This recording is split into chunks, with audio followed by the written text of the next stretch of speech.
Le grand dialogue. Le grand dialogue de l'émission de débat du studio Tamani sur votre radio. Le grand dialogue. Faire entendre la voix des populations maliennes dans l'élaboration des mesures sécuritaires, c'est l'objectif d'un livre blanc qui a été élaboré, une initiative de l'Institut de recherche internationale sur la paix, CIPRI, et en collaboration avec la Coalition nationale de la société civile pour la paix et la lutte contre la prolifération des armes légères, CONACIPAL. Nous allons parler de la question au cours de ce grand dialogue et nos invités sont Brema Eli Diko, directeur de la Flash et coordinateur scientifique du Livre Blanc, Amadou Magiraga, chercheur à l'Institut malien Recherche et Action pour la paix, IMRAP, et Richard Bomboma de l'ambassade de Suède. Je suis Mohamedou Touré, chers auditeurs, téléspectateurs et invités, bonsoir et bienvenue. Le grand dialogue. La première question à vous, Dr Brema Eli Diko. Vous avez coordonné ce livre blanc et la première question qui est posée à l'intérieur de ce livre, c'est y a-t-il une crise au Mali? Alors, y a-t-il une crise ou des crises au Mali? Alors, merci bien de nous donner cet espace pour parler de ce livre blanc qui est une première contribution de la société civile malienne dans toutes ses composantes à des questions de paix et de sécurité. Est-ce qu'il y a une crise au Mali? Véritablement, c'est une question en fait qu'on s'est posée pratiquement lorsqu'on avait pratiquement fini de rédiger les livres. Il fallait s'interroger. Et en s'interrogeant, on se rend compte que déjà, crise, c'est une notion qu'il faut interroger. Et de toute manière, il n'y a pas une seule crise au Mali. Il y a des crises au Mali. C'est des crises multidimensionnelles, des crises sécuritaires, ce dont on parle tous les jours, une crise sociale, une crise de la gouvernance, une crise politique, une crise même environnementale, etc. Donc il y a des crises au Mali. Y a-t-il un secteur au Mali où il n'y a pas de crise? Exactement, c'est pour dire que sur tous les secteurs de la vie socio-économique, il y a des problèmes, donc il y a des crises au Mali. Et ces crises au Mali, c'est important d'avoir cette perspective historique pour se dire qu'on ne peut pas partir que de 2012. 2012, c'est pratiquement le paroxysme des crises que le Mali a connues. Le Mali de 1960 à maintenant, en fait, a tout le temps été en crise. Il y a eu des crises sécuritaires cycliques liées aux rébellions. Il y a eu tantôt des crises politiques liées aux différents coups d'État. Mais la crise de la gouvernance, c'est une crise qui date des années 1960. Vous savez que le Mali a un État jacobin qui a hérité de cette forme d'État issue de la colonisation. Un pays, 1 241 000 km², avec plus de 7 561 km de frontières, donc un pays continental avec cette frontière. C'était un défi géographique et la question de la gouvernance se pose parce que vous êtes dans un pays où aujourd'hui on a pratiquement 19 à 20 millions de Maliens. Peut-être moins, peut-être un peu plus. Le recensement de 2019 nous en dira plus. Et ça pose un défi en termes d'éducation, en termes de santé et en termes d'emploi, en termes de justice. Et quand on interroge les Maliens, on se rend compte que selon les localités, on relève différentes formes de crise. Et c'est dans ce contexte que CIPRI et CONACIPAL ont décidé d'élaborer un livre blanc. Pourquoi ? Le livre blanc a été élaboré en collaboration donc avec les deux partenaires. CIPRI donc est un institut de recherche donc qui a sa base à Stockholm en Suède et qui a déjà avait eu une collaboration avec l'ambassade de Suède. Donc quand l'idée a été présentée de mener donc une telle recherche au niveau du Mali, on a trouvé que c'était intéressant. Mais il fallait trouver un partenaire local. Donc CONACIPAL évidemment a été retrouvé comme le partenaire ayant donc la compétence pour pouvoir conduire cette recherche au niveau au Mali. Mais je dois aussi souligner que CONACIPAL n'est pas le seul partenaire. Donc il y a eu 5 autres instituts de recherche et puis 5 autres organisations de la société civile qui se sont jointes ensemble pour faire cette étude-là. Et quel est l'objectif? Pourquoi vous avez décidé d'élaborer un livre blanc? Bon, l'idée est venue justement parce que, on a constaté, comme mon prédécesseur l'a dit ici, que voilà, il y a plusieurs crises au Mali. Donc, il faut comprendre cette crise. Il faut impliquer la société civile, la population malienne. Et il faut comprendre le fond la base de la crise. Donc, le livre blanc ne fait que rassembler les constats donc, qui ont été faits et constatés sur le terrain pour pouvoir, évidemment, si les preneurs de décision, les autorités maliennes doivent pouvoir prendre des décisions pour résoudre le problème au Mali, il faut les rassembler quelque part. Donc, le livre blanc, en fait, a cet objectif donc, de regrouper toutes ces recherches, toutes ces questions qui ont été révélées par donc, la population malienne. D'accord. Amadou Magraga, l'Institut malien Recherche Action pour la paix a été partenaire également. Est-ce qu'au Mali, il est facile de mener ce type de recherche et écouter la population, faire entendre sa voix? Oui, il est relativement, merci d'avoir une fois de plus pour l'occasion offerte, il est relativement facile de mener cette étude si nous portons la costume de chercheur, de centre de recherche qui garde sa neutralité, qui ne fait que rapporter et analyser de façon très fidèle ce que les gens nous disent, même si devant nous, nous avons multiples obstacles à franchir après.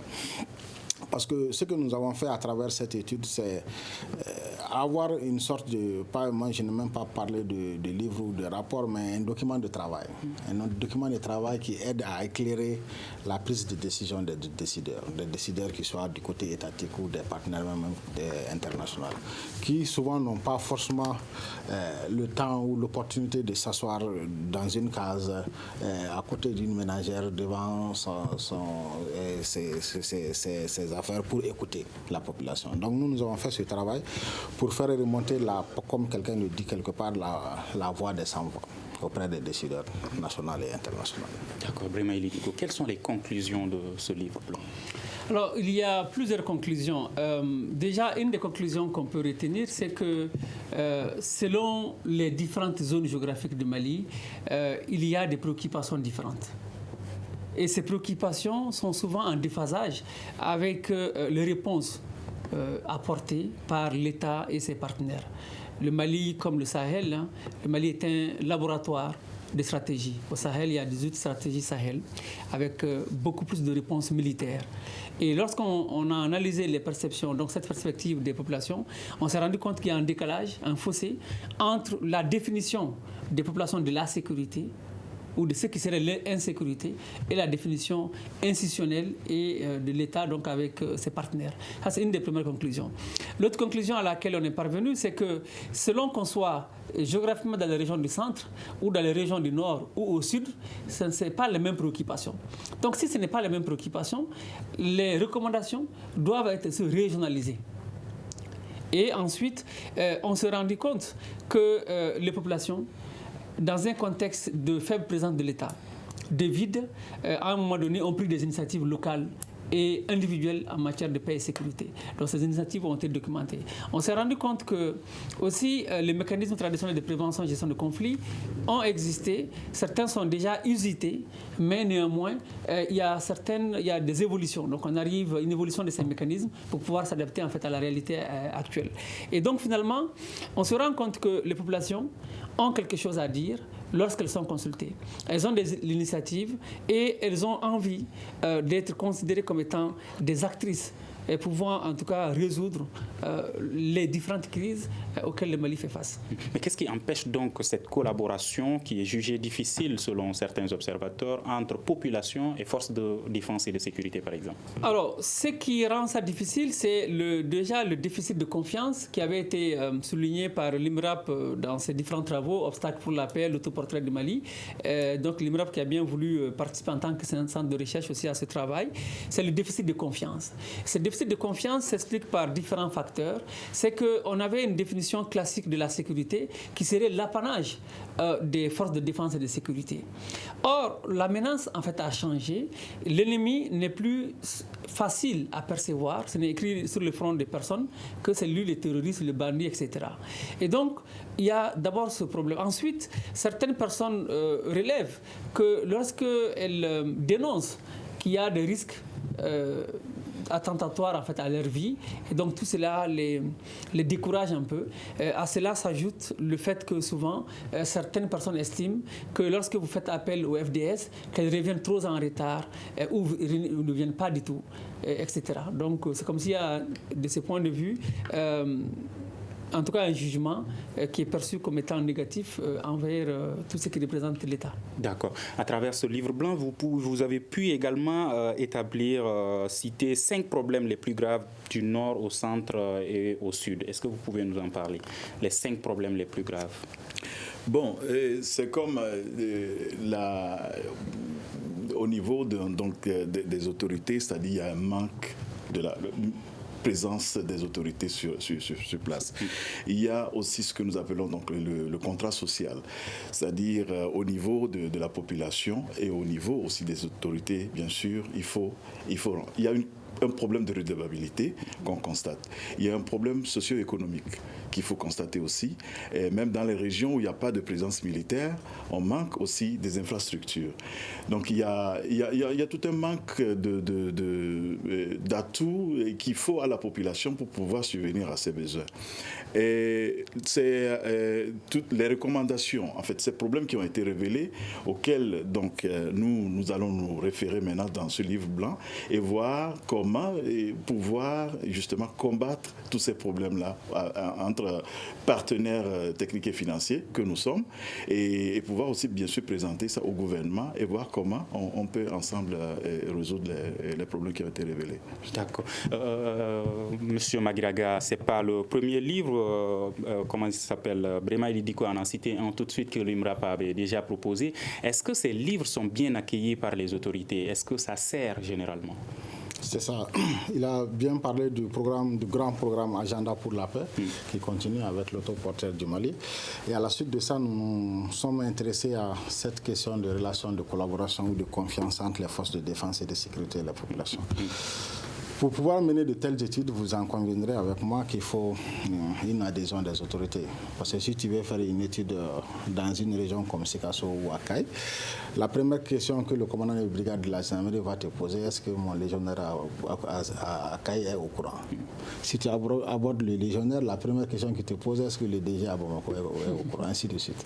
Donc, il va falloir une adhésion des autorités. Ça nous a pris du temps. Voilà, entre notre structure et les responsables des forces de défense et de sécurité pour pouvoir asseoir d'abord cette relation de confiance entre eux et nous d'abord, pour qu'ils nous facilitent l'ouverture des portes.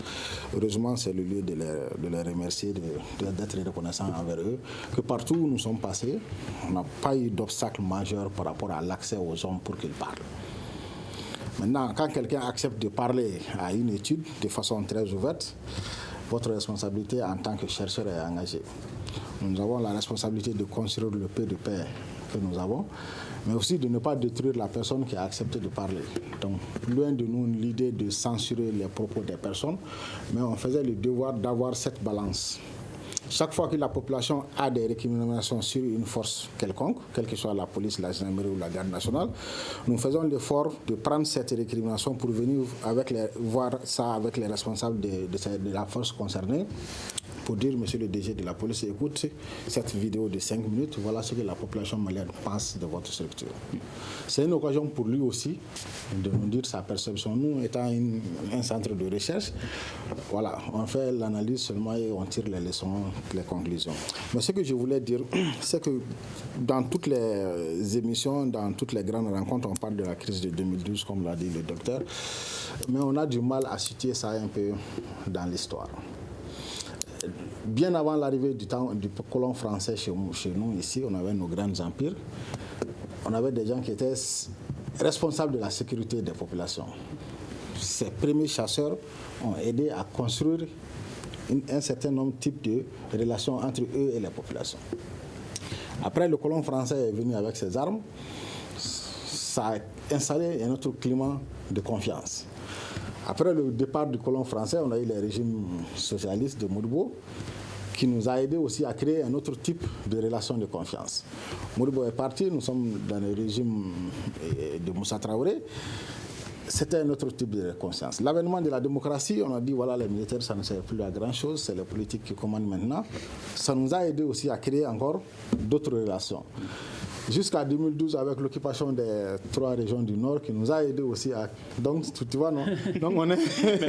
Voilà. À 2012, est-ce qu'on est parvenu réellement à instaurer un climat de confiance? Notre capacité de pouvoir régler cette situation, je n'aime pas appeler utiliser le mot crise, notre capacité de régler cette situation dans laquelle nous vivons va conduire à installer encore un autre climat de confiance. Mais est-ce qu'il y a réellement aujourd'hui un climat de confiance entre forces de défense et de sécurité? Il y en a, ça peut être bon, que ça peut ne pas être bon. C'est relatif, quoi. Voilà, Ça dépend des localités. relatif. Ça dépend des localités. Quand vous êtes dans les régions du Nord, et ils n'ont pas grand-chose à voir avec les policiers qui sont à la circulation routière, par exemple. C'est ça. Voilà. Alors que quand nous sommes à Bamako, quand tu poses la question aux étudiants de Brema et Lidiko, ils vont beaucoup plus des policiers. Ils n'ont rien à voir avec l'armée qui sont dans les casernes et autres. Alors que dans les communes frontalières, leur interlocuteur direct, ce sont les forces de défense. Donc, ce type d'intersection, il faut tenir ça en compte. Oui, non, je voulais simplement dire qu'effectivement, les perceptions qu'on a sur les forces de défense et de sécurité sont des perceptions qui varient selon qu'on soit au centre, au sud ou au nord. Quand on a analysé les données du point de vue des populations, par exemple, les forces internationales sont mieux appréciées dans les régions du nord que les forces régaliennes maliennes. Alors, maintenant, ceci dit, quand vous êtes par exemple au centre du Mali, il y a eu quelques exactions quand même, hein, il y a eu Nantaga, Boulkessi, des choses comme ça. Donc, certaines communautés, et pas toutes les communautés, ont une mauvaise perception des FAMA. Alors, ensuite, quand vous êtes dans le sud, c'est plutôt des problèmes avec des agents des eaux et forêts. Quand vous êtes dans les villes, c'est plutôt avec les policiers. Dans certaines localités, c'est plutôt avec des gendarmes. Donc, en réalité, les perceptions dépendent des rapports et des forces en fait en présence et des situations, peut-être des ponctions, de raquettes, des choses comme ça qui ont eu lieu. Mais bon, de toute façon, comme on dit, hein, il n'y a pas corruption sans corrupteur. On sait que les populations ont conscience que la responsabilité est partagée. Mais bon, mine de rien, quand même, on se rend compte qu'en temps de crise, parce que les militaires eux-mêmes sont un peu désemparés. Certains, il y a souvent des brebis galeuses, comme la hiérarchie militaire aime à le dire, qui commettent des forfaits, bon, malheureusement, qui ne sont pas sanctionnés. Et voilà, ça, en tout cas, c'est ce que les populations relèvent. En parlant de cela, écoutons quelques Bamakois sur leur avis par rapport à la situation sécuritaire du pays. L'insécurité, vraiment, elle est devenue inquiétante. C'est des nouvelles formes d'insécurité qui sont là. Des gens auxquels on ne pensait pas, qui se permettent de tuer leurs concitoyens, leurs frères, leurs sœurs ou de violer leurs sœurs. Par rapport à ça, il y a une responsabilité partagée qui n'est pas trop prise en compte par la population parce que la plupart de ces voleurs-là, ce sont nos frères, ce sont nos connaissances. Vous savez, il y a quelques années, les gens ont tiré l'attention des pouvoirs publics par rapport à l'insécurité, mais malheureusement, aucune disposition n'a été prise. On doit tous se donner la main vraiment pour mettre un frein à l'achat illicite des armes. Moi, je ne saurais mettre l'accent sur la population ni sur l'État. Je dirais que ça doit commencer par la famille d'abord. Se donner la main, est-ce que c'est ce qui manque aujourd'hui? Oui, à mon avis, oui. Je pense que ça, on entend la voix de la population, donc on entend des cris, on entend ici un besoin. Donc moi, je pense que oui, c'est bien partagé et il faut bien sûr la respecter, la voix qu'on entend. Monsieur Diko, que pensez-vous de ces réactions? Non, ces réactions, c'est juste le constat du quotidien. C'est vrai que les nouvelles formes de violence, elles existent, mais c'est plutôt, moi, je pense, une évolution des modes opératoires des acteurs de la violence. Parce que je ne suis pas sûr que s'il y ait forcément trop de nouveaux acteurs, en tout cas quand on parle des villes, en ville, c'est plutôt les mêmes bandits qui ont changé de mode opératoire. C'est que ce n'est plus des pistolets, ni des bâtons, ni des cordes, ni des cailloux, etc. Les stratégies ont évolué dans un contexte de prolifération des armes, pas seulement légères, mais des armes de guerre.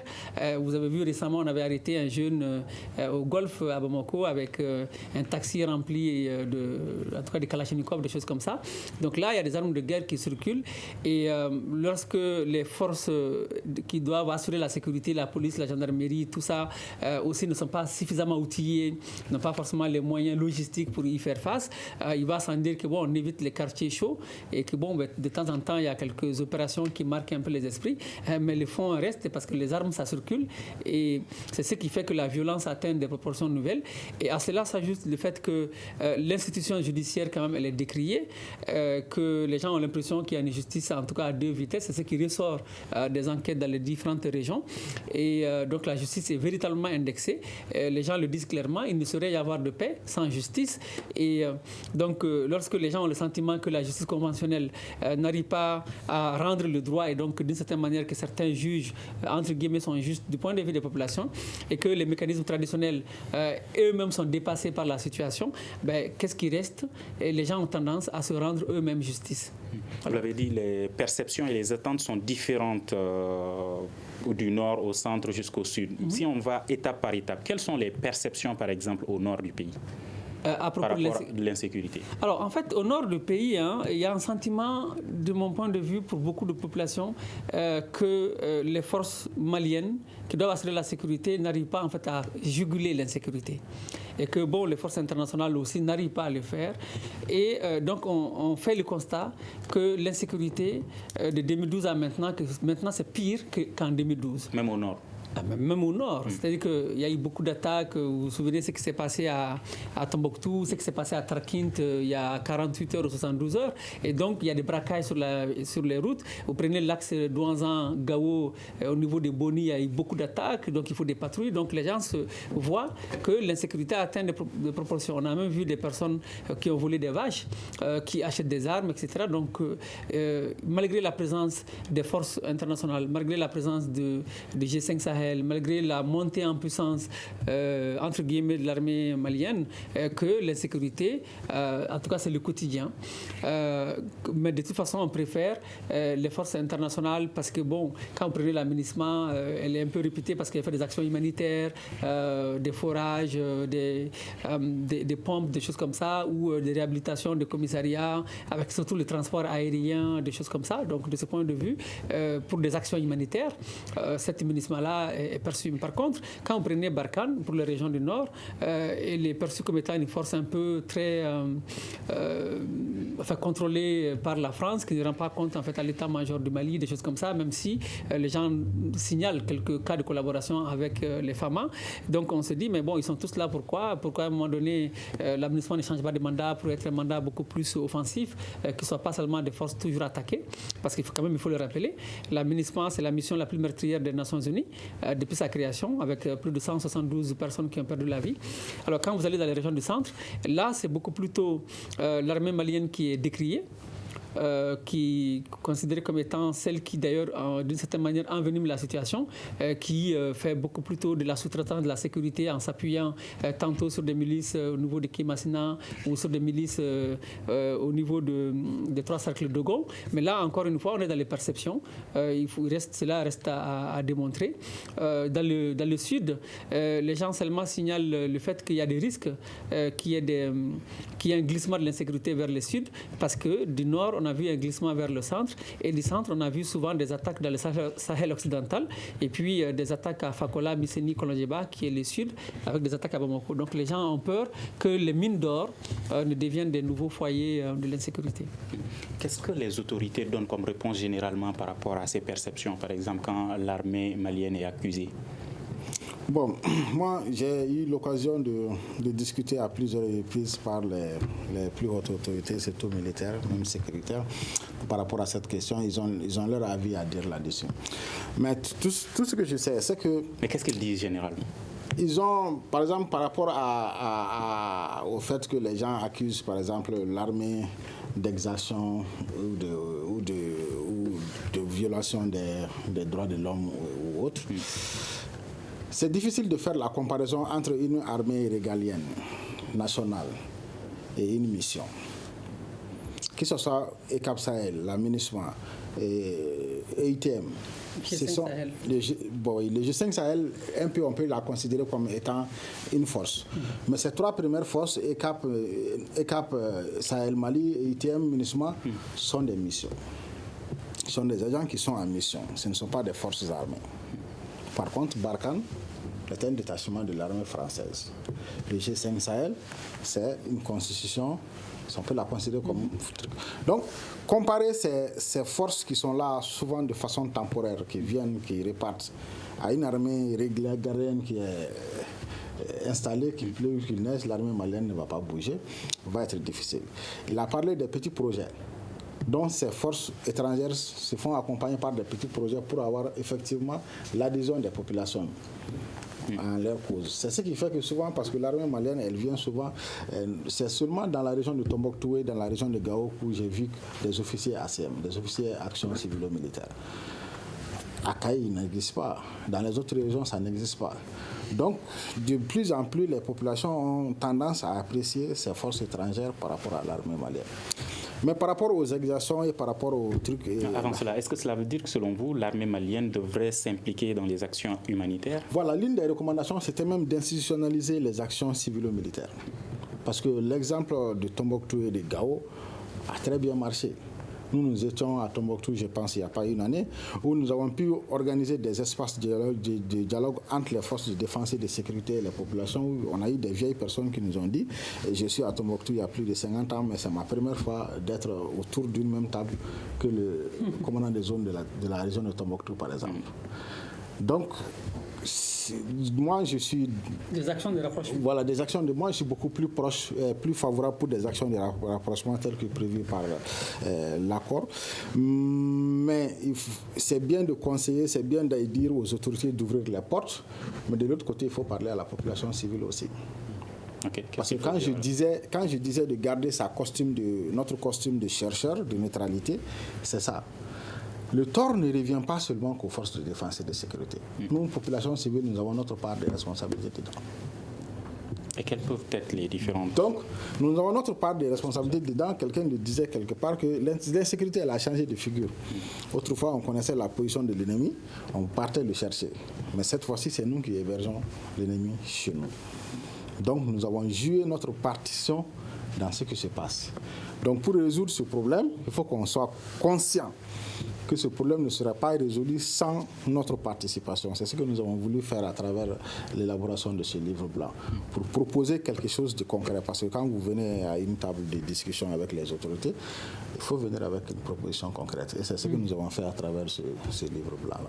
D'accord. Quelle est l'importance de savoir les préoccupations des populations dans la lutte contre l'insécurité? Non, c'est important. Au fait, pour qu'une population arrive à vivre, à progresser, à se développer, il faut vivre dans la sécurité. Donc, moi, je pense que ça, c'est vraiment primordial. Et sans la sécurité, ça a été bien dit ici, sans la sécurité, on a manque de présence des autorités donc, dans certaines localités, parce que les gens ne veulent pas tout simplement aller là-bas parce qu'ils ne se sentent pas en sécurité. Sans la sécurité, on ne peut pas avoir un marché qui fonctionne bien pour la population. Et sans la sécurité, il y a tout ce qui est lié aux problèmes sociaux, l'éducation, la santé, ne peut pas marcher. Donc ça, je pense que c'est très important. Et pour les partenaires techniques et financiers, pour revenir un peu à ça, c'est notre rôle, c'est d'accompagner l'État et c'est d'accompagner les partenaires. Et ce livre blanc n'est qu'une contribution parmi tant d'autres.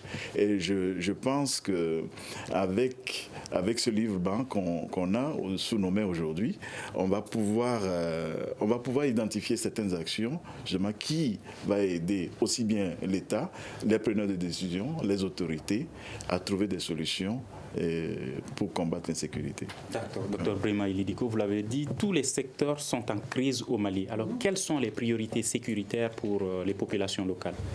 Alors, les priorités sécuritaires, comme je l'ai dit, il est important d'avoir à l'esprit que ces priorités sécuritaires, les préoccupations sécuritaires des Maliens varient selon qu'on soit au nord, au centre, au sud. Donc, il faudrait, dans ces cas-là, adopter des politiques qui répondent justement à ces disparités régionales et locales. Si on est, par exemple, dans les régions du nord, on met l'accent sur des actions humanitaires.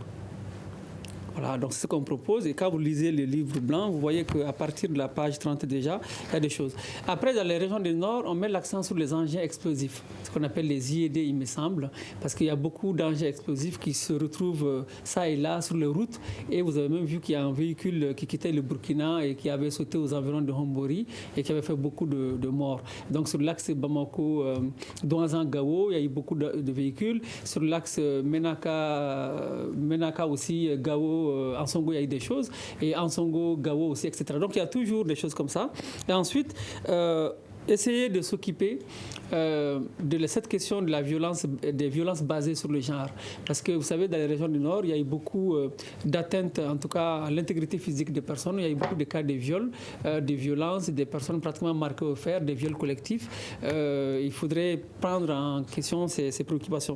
Maintenant, pour le centre, on met l'accent beaucoup plus tôt sur le vivre ensemble. Parce que vous savez que le centre, comme tous les Mali, c'est une zone multiculturelle où vous avez une juxtaposition de 3 systèmes de production pastorale, halieutique et agricole. Et il y avait des violences intracommunautaires, intercommunautaires. Ces derniers temps, on a vu dans les régions du centre que les violences commencent à être intercommunautaires. Bon, moi-même, j'essaie d'éviter cela, mais en tout cas, pour essayer de dire qu'il y a des conflits entre certains éléments de certaines communautés qui, lorsqu'on n'arrive pas à les juguler, va jouer sur le tissu social, alors qu'il y a des mariages intra-ethniques, alors qu'au centre, par exemple, chacun parle au moins 3 langues. Et ensuite, reconnaître qu'au centre, par exemple, il y a eu des initiatives individuelles et locales en matière de paix et sécurité. Maintenant, quand vous regardez de façon générale, pour le Sud, les questions qui reviennent, c'est vrai que le Sud n'est pas tout à fait affecté, à part le fait que le Fakola Misseni Kolonjeba avait connu quelques soubresauts, Bamako aussi, et la région de Kaï, on sait que quelqu'un avait été enlevé à Djema, donc le Sud, d'une certaine manière, n'est pas écarté de ces dynamiques. Il faut mettre l'accent sur les infrastructures, parce que pour aller à Kaï, par exemple, c'est tout un calvaire. C'est vrai qu'il y a quelques patrouilles qui escortent, il y a des escortes des véhicules, mais entre Kati, par exemple, et Djedjeni, il y a beaucoup d'attaques, quoi. Et donc, ça veut dire que la qualité de la route n'est pas bonne. S'il y a des infrastructures socio-éducatives et des infrastructures routières, cela peut améliorer tant soit peu, en tout cas, la sécurité des personnes. Donc, voilà rapidement brosser les recommandations selon qu'on soit au nord, au centre et au sud.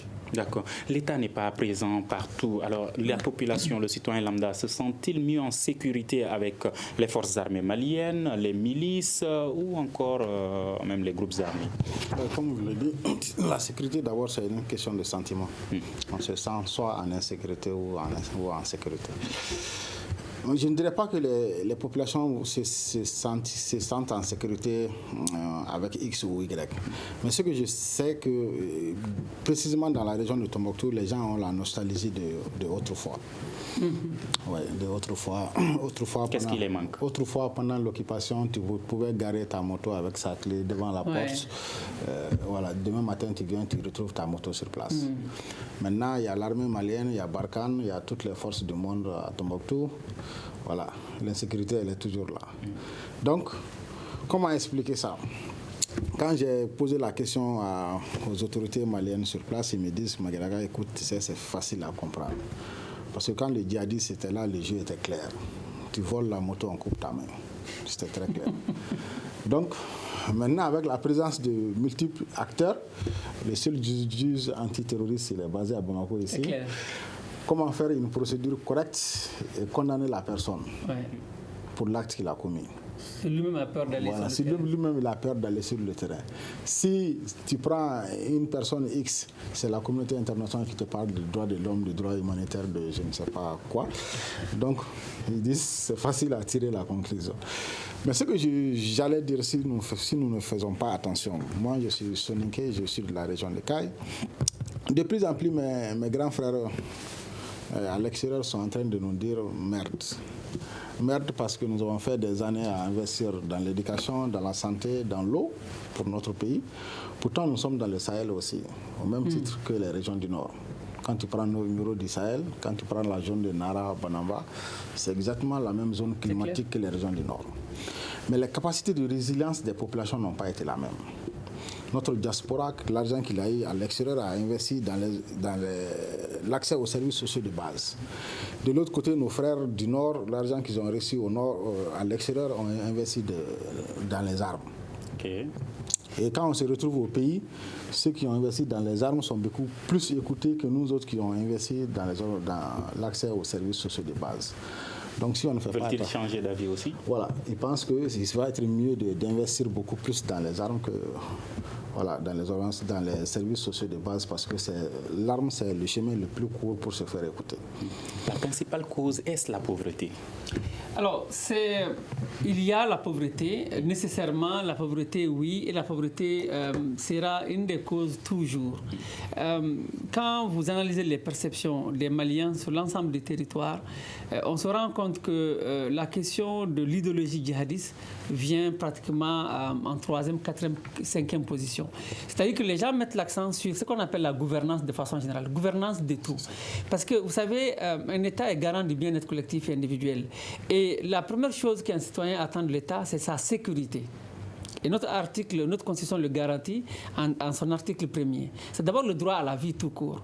Et lorsque vous avez le sentiment que ce n'est plus garanti, donc vous commencez à perdre confiance à cette autorité en tout cas à laquelle vous aviez confié votre sécurité. Ensuite, il y a la question d'accès aux services sociaux de base, santé, éducation. Regardez, le rapport de l'UNICEF de l'année dernière faisait état de pratiquement 2 millions de Maliens qui ne partaient plus à l'école. Aujourd'hui, dans la région de Mopti, vous avez au moins 213 écoles qui ne sont pas ouvertes. Vous avez plus de 23 000 personnes qui ne partent plus à l'école. Et donc, c'est des enfants de 13, 14, 15 ans. Et pour les filles, c'est des mariages précoces garantis. Vous avez à Banamba, à côté, à 135 km de Bamako, dans le village de CBT et Toubakoro, tout le temps des incursions des gens qui viennent et qui disent « Nous, on veut que vos enfants soient enseignés en arabe et non en français ». Donc, ça veut dire que les services sociaux de base manquent. Et donc, c'est d'abord ça. C'est vraiment des frustrations du fait que l'État n'a pas été capable de faire en sorte qu'il y ait un accès aux services sociaux de base. Vous allez à Koulikoro, la ville de Koulikoro est pratiquement l'ombre d'elle-même. Si ce n'est maintenant, c'est la 2e région administrative de Mali. Mais vous voyez, c'est que les gens montrent clairement le décalage entre Bamako, où il y a tout, et puis le reste de Mali, où il y a très peu de choses. Dès que vous commencez à quitter, c'est la misère que vous commencez en tout cas à avoir. Maintenant, il y a le autre facteur important, c'est la gouvernance de la justice. Dans beaucoup de localités, la justice est décriée. Vous vous rappelez qu'un juge a été, par exemple, enlevé à Nyono, et depuis, il est toujours en détention. Moi, je ne dis pas qu'il est coupable, mais en tout cas, lui, on le prend pour alerter, pour dire attention, en tout cas, vos confrères.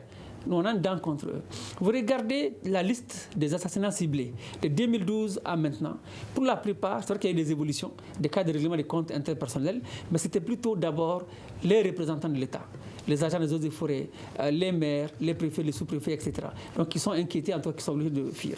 Maintenant, c'est vrai que l'autre cause, c'est que souvent il y a des tensions, des vieilles crises, enfin des vieux conflits entre personnes interposées, entre différents groupes qui n'ont pas su être régulés ni par les mécanismes traditionnels, ni par les mécanismes modernes. Et dans ce contexte-là, des acteurs nouveaux sont arrivés avec des armes, dans un contexte où l'État est fermement présent. Donc ces acteurs locaux, nouveaux, s'appuient sur ces frustrations, donc sur ces terreaux favorables, pour mettre les communautés dos à dos.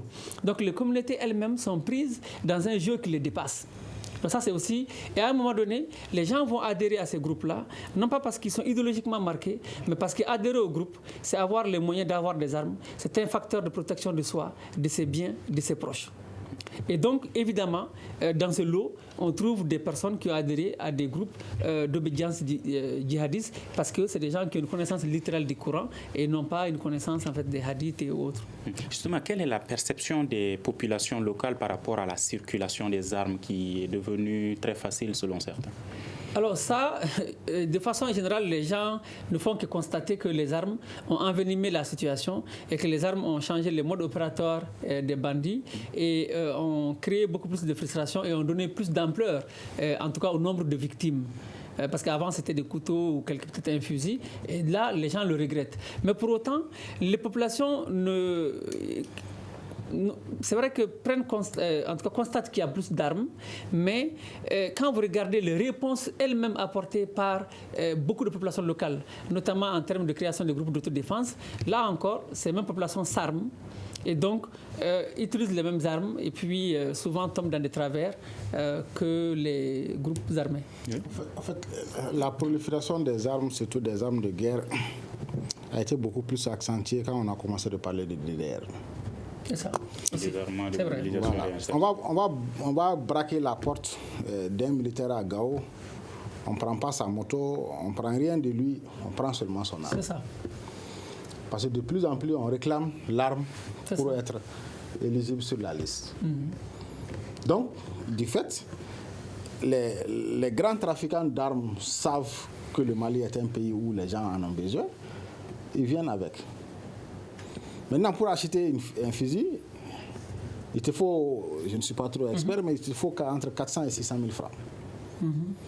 Bon nombre des attaques à main armée dans la région de Mopti, de Gao, de Tombouctou, pour enlever des bétails, c'est pour aller vendre ces bétails et aller investir dans les armes. Pour être ensuite éligible sur la liste. Parce qu'on te demande d'amener une arme et des munitions. Moi, je n'en ai pas. Donc, j'adhère à un groupe. On organise une attaque contre un village X parce qu'on sait que le village, il y a beaucoup de bétail. On enlève les bétails, on va les vendre. Et nous avons de la liquidité sur nous. On sait où trouver les armes. On va acheter. Le processus du DDR prend du temps. Nous avons des armes. On a faim, on doit manger. On va se servir de ces mêmes armes-là pour avoir à manger d'abord avant que le processus de DDR ne commence. Donc le DDR n'est pas étranger. C'est vraiment ce cercle vicieux dans lequel on se trouve maintenant qu'il faut chercher. Moi, je voulais juste revenir sur votre question sur la pauvreté. Je voulais tout simplement dire que en fait, ça, c'est un fait, c'est un facteur, c'est là. Et on a une population pauvre en face de nous. Mais il y a un problème, en fait, une question fondamentale, c'est la question de droit. Faut pas... Quand on parle de la santé, c'est une question de droit. L'éducation, c'est une question de droit. Et il ne faut pas arracher à la population ces droits-là.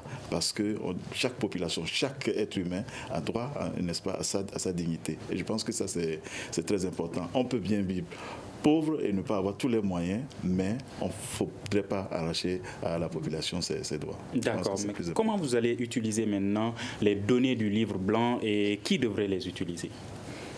Et je pense que nous tous, aussi bien la société civile, les partenaires techniques et financiers, l'État malien, on a tous accès, on a tous une utilisation à ce livre blanc. Et ce qui va se passer maintenant, moi je pense que d'abord, comme on l'a déjà engagé, des discussions, je pense qu'il faut communiquer. Il faut parler du livre blanc, il faut parler de tout ce qui a été soulevé. Et ensuite, maintenant, identifier. Il faut maintenant un plan d'action. Et je pense que ce plan d'action, ça peut se faire entre les partenaires, je dirais, de la société civile et ensemble, évidemment, avec les partenaires techniques et financiers du pays pour voir comment aller de l'avant. D'accord. Brema Elidiko, quelles sont les prochaines étapes? Alors, les prochaines étapes, il y en a plusieurs. Déjà, c'est le lancement du livre blanc a eu lieu aujourd'hui. Donc, c'est un livre, vous voyez que c'est très joli, qui comporte 3 parties. Joli, est-ce intéressant aussi? Ah oui, très intéressant le contenu. Il faut absolument lire. Parce que là, pour une des rares fois, vous avez les perspectives de la population, des populations. Donc, une première partie où on recense les préoccupations sécuritaires des Maliens. Une deuxième partie où on analyse les réponses à ces préoccupations. Et une troisième partie, recommandations, niveau national, niveau régional. Alors, prochaine étape, c'est d'abord la vulgarisation. Parce que le livre blanc se veut un outil de plaidoyer, un outil d'aide à la prise de décision. Le Sahel a été un laboratoire. Malgré tout, l'insécurité est en train de créer une sorte d'embrasement du Sahel. Et l'insécurité se propage aujourd'hui jusqu'au Bénin, jusqu'au Nigeria. Et pourquoi? Parce que assez souvent, c'est des solutions top-down. Là, pour une fois, c'est la population qui disent voilà quelles sont nos préoccupations. Selon les régions, qu'est-ce qu'il faut faire? Et il y a eu, tous les ministres ont été invités, la primature, etc. Certains ont envoyé leurs représentants, d'autres malheureusement ne sont pas venus et n'ont pas dit pourquoi. Mais en tout cas, tous ont reçu des exemplaires. Donc, la prochaine étape, c'est de vulgariser ce document. Et là, toutes les personnes qui sont intéressées peuvent aller sur le site de CIPRI, SIPRU.org. Donc ils tapent livre blanc, ils vont trouver le lien, c'est gratuit. Maintenant, il y aura des campagnes de sensibilisation, de formation sur ça. D'accord. Voilà. Dernière question, je vous l'avais posée. Est-ce que généralement ces types de rapports sont utilisés par les autorités ou est-ce que c'est rangé dans les tiroirs? Ce type de rapport, il vient d'être publié, mais le rapport que nous avons publié sur les relations de confiance entre les forces de défense et de sécurité et la population a été, je peux le dire de façon officielle, utilisé par le ministère de la Sécurité et de la Protection civile. Vous savez, pour encadrer toutes les initiatives, toutes les actions des organisations de la société civile nationale et internationale dans le domaine de la sécurité, oui, le ministère il a mis en place un plan cadre. Donc ce plan cadre s'est inspiré des résultats que nous avons produits en 2016 sur les questions de confiance entre les forces de défense et de sécurité et la population. D'accord, c'est ce qui met fin à ce débat. Insécurité au Mali, quelle importance de la compréhension des perceptions locales, un partenariat entre Studio Tamani et CIPRI. Merci à nos invités, Brima Eli Diko, directeur de la Flash et coordinateur scientifique du Livre Blanc, Amadou Magiraga, chercheur à l'Institut Malien Recherche Action pour la Paix IMRAP et Richard Bomboma de l'ambassade de Suède. Je suis Mohamedou Touré à la régie audio Peting Diara, régie vidéo assurée par Mamadou Ouattara. À demain pour un prochain numéro du Grand Dialogue. Ce sera le Forum de la presse. Le Grand Dialogue. Le Grand Dialogue de l'émission de débat du Studio Tamani sur votre radio.